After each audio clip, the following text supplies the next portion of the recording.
কেহ যদি রাসূল সাল্লাল্লাহু আলাইহি ওয়াসাল্লামের সুন্নাত বিশ্বাস করে যে এটা রাসূলের সুন্নাত কিন্তু মানে না, এমন ব্যক্তি মুহাম্মদ সাল্লাল্লাহু আলাইহি ওয়াসাল্লামের উম্মত নয়। দলিল সহিহুল বুখারীর 5000 এর 63 নম্বর হাদিস। কত নম্বর হাদিস বলেন? সহিহুল বুখারীর 5063 নম্বর হাদিস।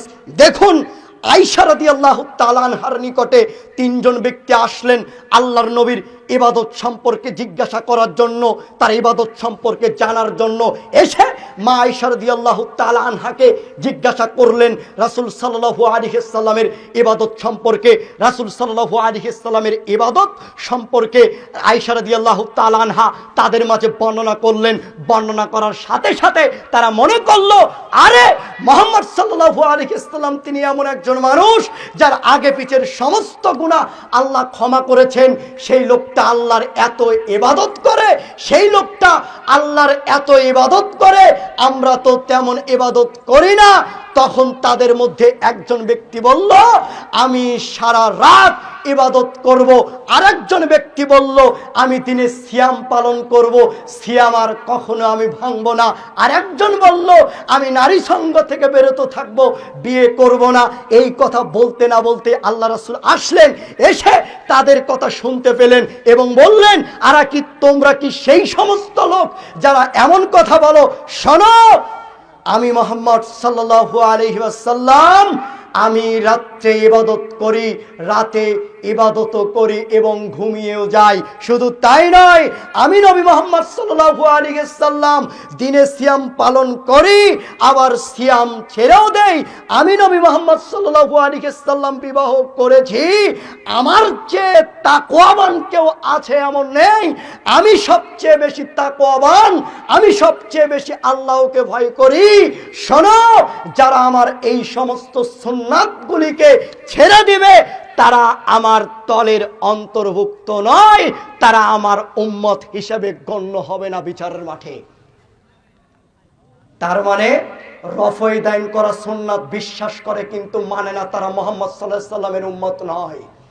যারা পায়ের সাথে পা লাগিয়ে সালাতে দাঁড়াতে হবে সুন্নাত বিশ্বাস করে কিন্তু ফাঁকা ফাঁকা হয়ে দাঁড়ায়, তারা মুহাম্মদ সাল্লাল্লাহু আলাইহি ওয়াসাল্লামের উম্মত নয়। এরা বিচারের মাঠে মুহাম্মদ সাল্লাল্লাহু আলাইহি ওয়াসাল্লামের উম্মত হিসাবে গণ্য হবে না। তাসবিহ দানা দিয়ে হুজুর সুবহানাল্লাহ বলছে, তাসবিহ দানা দিয়ে হুজুর আলহামদুলিল্লাহ বলছে, তাসবিহ দানা দিয়ে হুজুর আল্লাহু আকবার বলছে, তাসবিহ দানা দিয়ে হুজুর এই তাসবিহ দানা দিয়ে তাসবিহ গণনা করা, আল্লাহর তাসবিহ তাহলিল পড়া, এইটাকে হুজুর তাসবিহ দানা দিয়ে গণনা করছে। আপনি সেটাকে ভালো ভাবছেন, ভালো ভেবে আপনিও সেটাই করছেন, তাসবিহ দানা দিয়ে আপনিও গণনা করছেন। হুজুরকে জিজ্ঞাসা করুন, হুজুর আপনি যে তাসবিহ দানা দিয়ে তাসবিহ গণনা করছেন এটা কি রাসূলের সুন্নাত? সে বলবে, তওবা তওবা তওবা তওবা, তোমার রাসূলের প্রতি ভালোবাসা একটুও নেই। আরে এই তাসবিহ দানা দিয়ে গণনা করা সুন্নাত কেন? এই কারণেই সুন্নাত, কারণ তুমি যখন সুবহানাল্লাহ 33 বার বলতে যাবে অথবা তুমি 1000 বার পড়বে, তোমার হিসাব মনে থাকবে না, তোমার হিসাব মনে থাকবে না। এটা তুমি কি বললে? তাসবিহ দানা দিয়ে গণনা করাই সুন্নাত। আপনার হুজুর এটা বলবে। কথা মনে হয় বোঝাতে পারিনি। আপনার হুজুর বলবে কি? তাসবিহ দানা দিয়ে গণনা করা এটাই সুন্নাত, অথচ এটা স্পষ্ট বেদাত। তাসবিহ দানা দিয়ে গণনা করা কি বলেন তো? সবাই জোরে বলেন না, বেদাত। দলিল, দলিল ছাড়া কথা হবে না।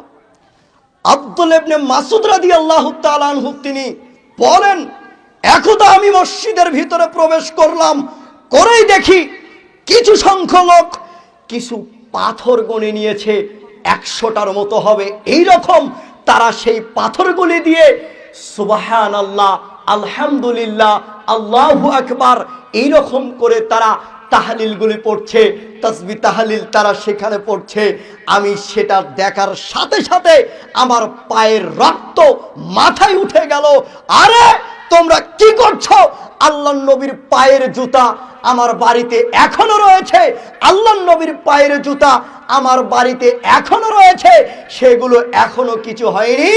তিনি যেতে না যেতেই তোমরা বেদাত চালু করে দিয়েছো। এটা আব্দুল ইবনে মাসউদ রাদিয়াল্লাহু তাআলা আনহুর কথা। তো আপনার হুজুর এটাকেই সুন্নাত মেনে নিয়েছে, আল্লাহর নবী এটাই বলেছেন। ও হুযায়ফা শোনো, আমার সুন্নাতকে ছেড়ে দিয়ে অন্য সুন্নাত ধরে নিয়ে বলবে এটাই রাসূলের সুন্নাত, এটাই হলো আপনার হুজুর বানিয়েছে, যেটা হুজুর সুন্নাত হিসাবে এখনো গ্রহণ করছে। তাসবিহ দ্বারা নিয়ে গণনা করা, তাসবিহ তাহলিল পড়া।